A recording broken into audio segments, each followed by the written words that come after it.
আমি skilled worker হিসেবে ইংল্যান্ডে আছি গত ২ বছর ধরে। আমি ভবিষ্যতে বাড়ি কেনার জন্য লাইফ টাইম আইসা চালু করতে চাচ্ছিলাম। এইটা কি পাবলিক ফান্ড? এইটা ব্যবহার করলে ভবিষ্যতে আয়ের কোনো সমস্যা হবে?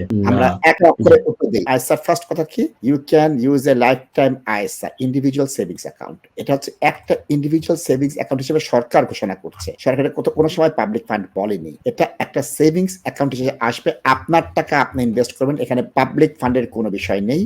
যাচ্ছি মোস্তাফিজ ভাইয়ের কাছে। বিডি গাইস, জি।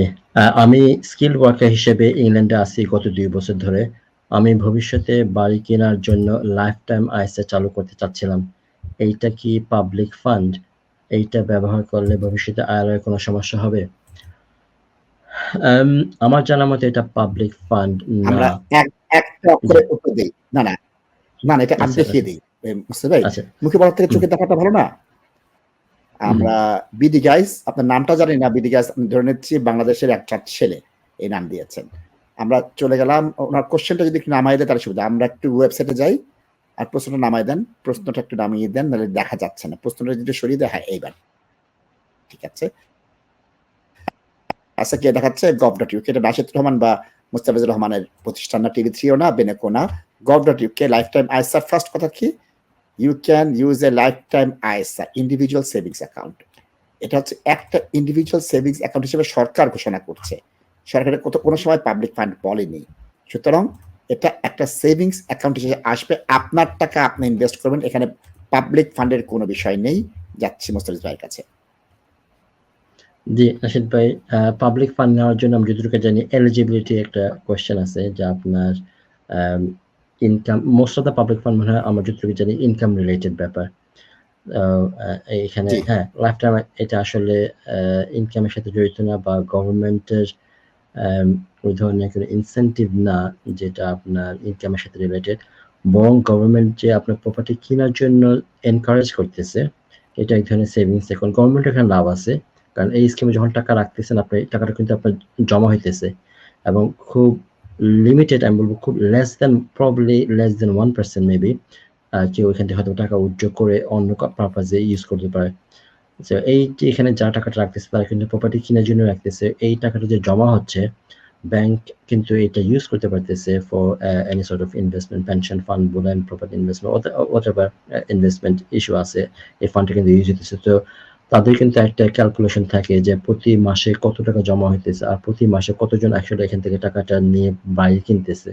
তো এটা যে ফ্রি আসতেছে তা না, গভর্নমেন্ট কিন্তু এই ফান্ডটা ইউজ করতেছে, এবং ফান্ডটা ইউজ করে এখান থেকে যে লাভ আসতেছে সেখান থেকে কিন্তু আপনাকে দিচ্ছে। নাশিদ ভাই, এটা রিলেটেড একটা আমি ইনফরমেশন শেয়ার করি, যেহেতু আপনার ইমিগ্রেশন রিলেটেড না, অথবা মর্গেজের না। আপনার এই দেশে যতগুলো ব্যাংক আছে তাদের কিন্তু সেন্ট্রাল ব্যাংকে একটা অ্যামাউন্ট সেভ করতে বা জমা রাখতে হয়। এটা বাংলাদেশেও আছে এবং অন্যান্য দেশেও আছে। ব্যাংকগুলো কিন্তু একটা অ্যামাউন্ট আপনার সেন্ট্রাল ব্যাংকে সেভিংস করে রাখতে হয়। এখন এই দেশে ব্যাংকগুলো যেই পরিমাণ টাকা আপনার, এটা হলো আমার জানা মতে মোর দেন 770 বিলিয়ন পাউন্ডের উপরে আপনার এটা জমা আছে, এটা ব্যাংক অফ ইংল্যান্ডে। এই টাকার উপর কিন্তু ব্যাংক অফ ইংল্যান্ড আপনার ব্যাংকগুলোকে একটা ইন্টারেস্ট দেয়। সো এবং এবং এই যে এটা হলো রিকোয়ারমেন্টস, যে ব্যাংকগুলোকে তাদের পুরা মূলধনের একটা অংশ রাখতে হয় সেন্ট্রাল ব্যাংকে।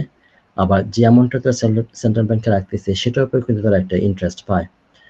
তো এই ব্যাংকগুলো আপনার হ্যালিফ্যাক্স বলেন, নেটওয়েস্ট বলেন, স্যান্টান্ডার, তারা কিন্তু যে অ্যামাউন্টটা রাখতেছে আপনার, এটার এগেইনস্টে কিন্তু তারা আবার গভর্নমেন্টের কাছ থেকে ইন্টারেস্টও পাচ্ছে, এবং এই ইন্টারেস্টের রেট হচ্ছে 5.25। এখন এই মুহূর্তে তারা পাইতেছে কিন্তু 5.25 হারে। কিন্তু এই ব্যাংকগুলো যখন আবার আমাকে বা আপনাকে আমাদের সেভিংস অ্যাকাউন্টের এগেইনস্টে ইন্টারেস্ট দেবে, তখন কিন্তু তারা কিন্তু 5.25 হারে দেয় না। তো তারা কিন্তু আপনার গভর্নমেন্টের সাথে একটা ভালো বিজনেস করতেছে। আপনার নেটওয়ার্থ যদি আপনার 100 বিলিয়ন পাউন্ড যদি রাখে আপনার ব্যাংক অফ ইংল্যান্ডে, তার এগেইনস্টে সে কিন্তু 5.25 বিলিয়ন পাচ্ছে ইন্টারেস্ট পার অ্যানাম। কিন্তু নেটওয়ার্থ কিন্তু তার সেভিংস হোল্ডারদের কিন্তু 5.25 হারে দিচ্ছে না, সে কিন্তু দিচ্ছে 1%, 2% হারে। সো তার জন্য কিন্তু এটা লাভ গভর্নমেন্টের সেন্ট্রাল ব্যাংকে টাকা রাখাটা, যেহেতু সে বিগ অ্যামাউন্ট পাচ্ছে অথচ দিচ্ছে কম। তো এটা বলার উদ্দেশ্য হলো যে আপনার এখানে কিন্তু আমরা দেখতেছি এখানে হয়তোবা আমরা বেনিফিটেড হইতেছি, বাট বিহাইন্ড দ্য সিন তারাও কিন্তু আসলে বেনিফিট হইতেছে, কারণ তারা এই ফান্ডটা কাজে লাগাচ্ছে। বা ইন শর্ট এটা আসলে কোনো বেনিফিট না। এবং নাচিদের যে ওয়েবসাইটে দেখাই দিলেন এখানে কিন্তু কোথাও বলা নাই এটা গভর্নমেন্টের বেনিফিট অথবা আপনার এটা আরেকটা কি শব্দ আপনারা ইউজ করেন, গভর্নমেন্টের support, something like this. Are you a first-time property buyer? Are you a homeowner looking to raise funds from your property? Are you looking for better mortgage deals? Look no further. Binaco Financial Services is the answer. From residential mortgage to commercial mortgage, Islamic mortgage, or limited company mortgage, we provide mortgage services that best suit your needs. Let us help you to find the right mortgage for you. Call us today on 0208-050-2478. For a better future awaits you. Binaco Financial Services Limited is directly authorized and regulated by the Financial Conduct Authority.